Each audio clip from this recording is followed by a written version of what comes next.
দেশে বিভিন্ন জায়গার আরো কিছু খবর নিয়ে এখন থাকছে একটি ডেস্ক রিপোর্ট। বান্দরবানের লামাই অগ্নিকাণ্ড এলাকা পরিদর্শন করেছেন পার্বত্য চট্টগ্রাম বিষয়ক মন্ত্রণালয়ের উপদেষ্টা সুপ্রদীপ চাকমা।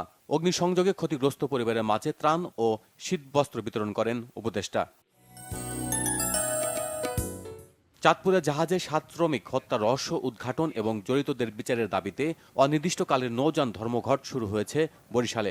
বাংলাদেশ নৌযান শ্রমিক ফেডারেশন এ ধর্মঘটের ডাক দেয়। চট্টগ্রামের ট্রেড ইউনিয়নের সাথে মত বিনিময় সভা করেছে শ্রম সংস্কার কমিশন। সার্কিট হাউজে এতে প্রধান অতিথি হিসেবে বক্তব্য রাখেন কমিশন প্রধান সৈয়দ সুলতান উদ্দিন আহমদ।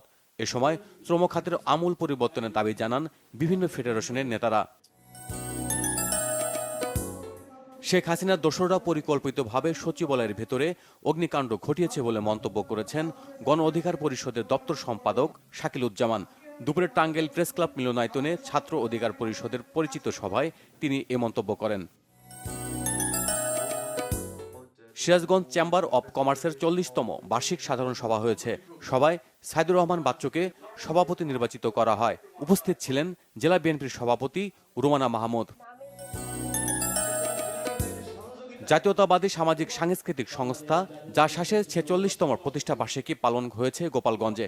দুপুরে জেলা বিএনপির কার্যালয়ে উপস্থিত ছিলেন বিএনপি ও সহযোগী সংগঠনের নেতাকর্মীরা। জাসাসের প্রতিষ্ঠা বার্ষিকী পালন হয়েছে জয়পুরহাটে। জেলা বিএনপির অফিসে জাতীয় ও দলীয় পতাকা উত্তোলন এবং শহীদ জিয়াউর রহমানের প্রতিকৃতিতে পুষ্পমাল্যদান করা হয়। উপস্থিত ছিলেন জেলা বিএনপির যুগ্ম আহ্বায়ক মাসুদ রানা প্রধান সহ অন্যরা। 7 দিনব্যাপী মুক্তিযুদ্ধের বিজয় উৎসব 2024 উদ্বোধন হয়েছে কক্সবাজারে। রামুখিজারী সরকারি উচ্চ বিদ্যালয় মাঠে উৎসবের উদ্বোধন করেন জুলাই আগস্টের গণ অভ্যুত্থানে জেলায় প্রথম শহীদ নূর মোস্তফার পিতা শফিউল্লাহ। প্রধান অতিথি হিসেবে উপস্থিত ছিলেন বিএনপির কেন্দ্রীয় কমিটির মৎস্যজীবী বিষয়ক সম্পাদক লুৎফুর রহমান কাজল। কৃষি বিষয়ক পরামর্শ ও প্রশিক্ষণ হয়েছে ঝিনাইদহে। সকালে হরিণাকুণ্ডু উপজেলার কায়েতপাড়ায় এতে উপস্থিত ছিলেন জেলা কৃষি সম্প্রসারণ অধিদপ্তরের উপপরিচালক ষষ্ঠীচন্দ্র রায়।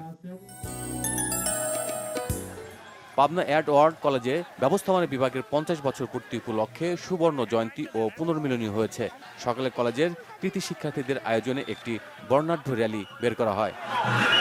Bangla vision news desk.